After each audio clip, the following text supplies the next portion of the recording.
கடலை மாவில் ஒரு ஸ்வீட் ரெசிபி எப்படி செய்யுதுன்னு பார்க்கலாம் வாங்க.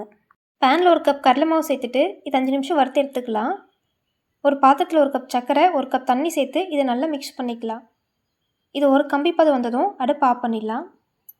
வறுத்த கடலை மாவை நல்லா சலிச்சு எடுத்துக்கலாம். இதில் அரை கப் எண்ணெய் சேர்த்துட்டு அடுப்பை சிம்மில் வச்சு இதை நல்லா மிக்ஸ் பண்ணிக்கலாம். கட்டிகள் இல்லாமல் நல்லா கிண்டிகிட்டே இருங்க. சர்க்கரை பாக பாதி மட்டும் சேர்த்து நல்லா கலக்கி விடலாம். இது ஓரளவு கெட்டே வந்ததும் மீதி இருக்கிற சர்க்கரை பாகையும் சேர்த்துட்டு நல்லதாக மிக்ஸ் பண்ணிட்டுடலாம்.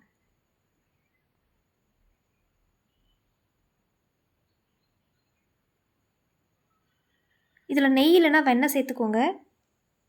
அடுப்பை மீடியம் ஹீட்டில் வச்சுட்டு மாவு கடாயில் ஒட்டாத வர வரைக்கும் நல்லா கிண்டி எடுத்துக்கலாம். பேனில் மாவு நல்லா ஒட்டாமல் வருது, அதே சமயம் லைட்டாக கலர் மாதிரியும் வருது. இந்த ஸ்டேஜில் அடுப்பு ஆஃப் பண்ணிடலாம். எண்ணெய் தடவி பிளேட்டுக்கு இதை மாற்றிடலாம். ஸ்பூனில் எண்ணெய் தடவிட்டு இதை ஈவனாக ஸ்ப்ரெட் பண்ணி விட்டுக்கலாம். இது நல்லா ½ hour ஆற விட்டுட்டு அப்புறம் கட் பண்ணி எடுத்துக்கலாம். நீங்களும் இதை ட்ரை பண்ணி பாருங்கள். மறக்காமல் லைக் அண்ட் சப்ஸ்கிரைப் பண்ணிடுங்க.